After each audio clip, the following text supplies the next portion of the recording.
I want you to take a look at this baby.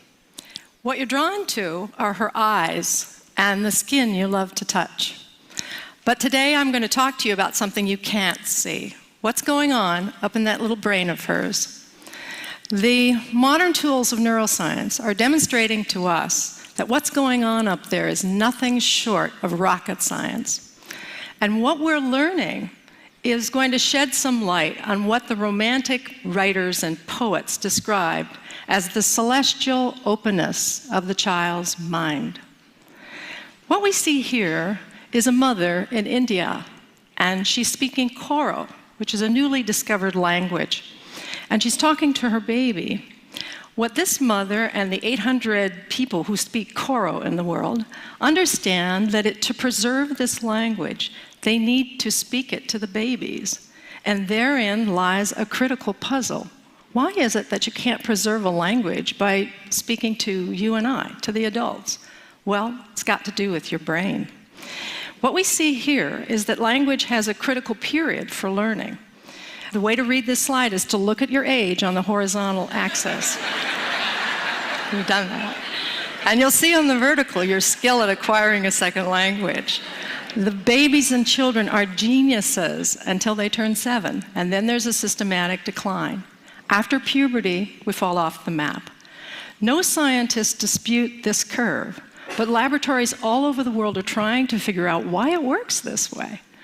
Work in my lab is focused on the first critical period in development, and that is the period in which babies try to master which sounds are used in their language.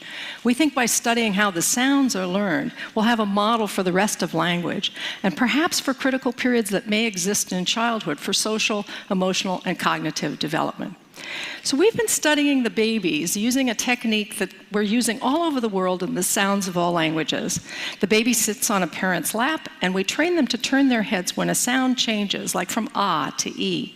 If they do so at the appropriate time, the black box lights up and a panda bear pounds a drum.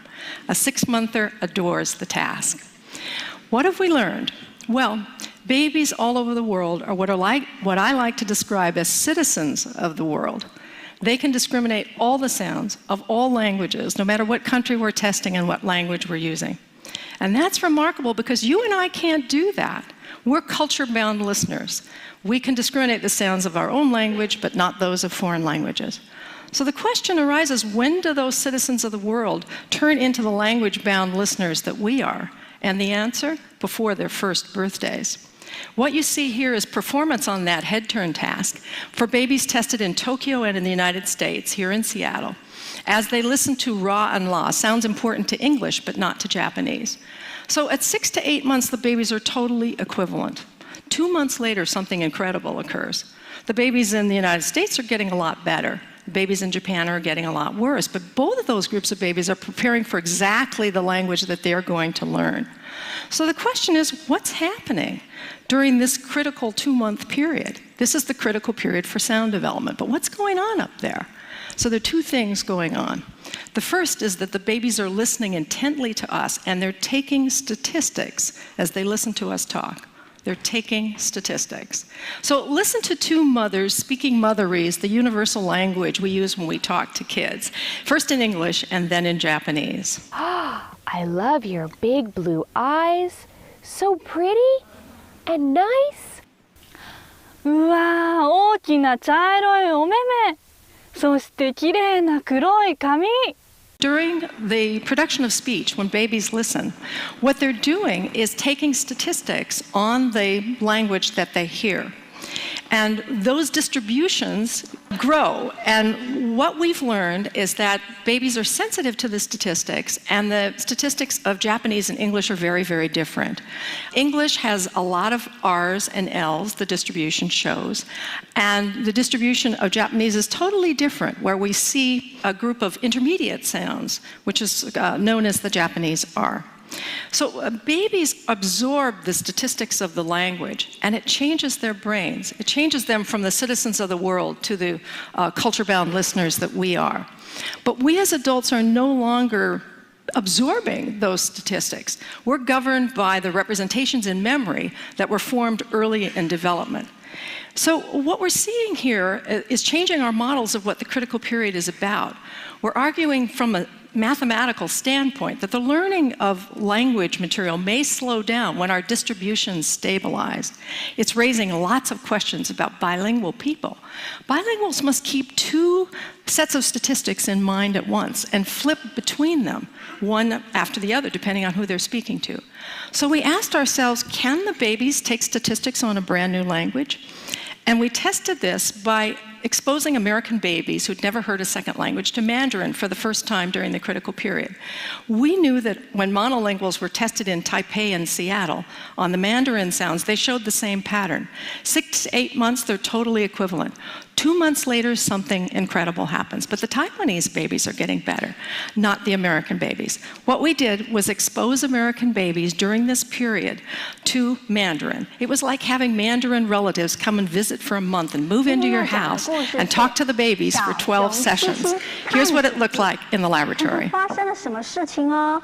小小熊七七在这里，一个绿色的圈圈，绿色的圈圈，绿色的圈圈，再转一下，转一圈，嘿，一圈，再一次哦，转一二三。 So what have we done to their little brains? We had to run a control group to make sure that just coming into the laboratory didn't improve your Mandarin skills. So a group of babies came in and listened to English, and we can see from the graph that exposure to English didn't improve their Mandarin.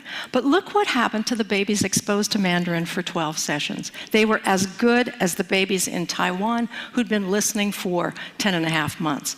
What it demonstrated is that babies take statistics on a new language. Whatever you put in front of them, they'll take statistics on. But we wondered what role the human being played in this learning exercise. So we ran another group of babies in which the kids get the same dosage, the same 12 sessions, but over a television set.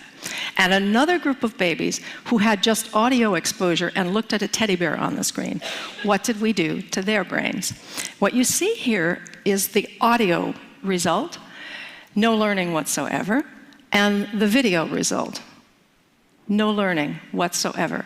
It takes a human being for babies to take their statistics. The social brain is controlling when the babies are taking their statistics. We want to get inside the brain and see this thing happening as babies are in front of televisions as opposed to in front of human beings. Thankfully, we have a new machine, magnetoencephalography, that allows us to do this. It looks like a hairdryer from Mars, but it's completely safe, completely non-invasive, and silent. We're looking at millimeter accuracy with regard to spatial and millisecond accuracy using 306 squids. These are superconducting quantum interference devices to pick up the magnetic fields that change as we do our thinking. We're the first in the world to record babies in an MEG machine while they are learning. So this is little Emma. She's a 6-monther, and she's listening to various languages in the earphones that are in her ears. You can see she can move around. We're tracking her head with little pellets in a cap, so she's free to move, completely unconstrained. It's a technical tour de force. What are we seeing? We're seeing the baby brain as the baby hears a word in her language. The auditory areas light up, and then subsequently areas surrounding it that we think are related to coherence, getting the brain coordinated with its different areas, and causality, one brain area causing another to activate. We are embarking on a grand and golden age of knowledge about child's brain development. We're going to be able to see a child's brain as they experience an emotion, as they learn to speak and read, as they solve a math problem, as they have an idea. And we're going to be able to invent brain-based interventions for children who have difficulty learning. Just as the poets and writers described, we're going to be able to see, I think, that wondrous openness, utter and complete openness of the mind of a child. In investigating the child's brain, we're going to uncover deep truths about what it means to be human. And in the process, we may be able to help keep our own minds open to learning for our entire lives. Thank you.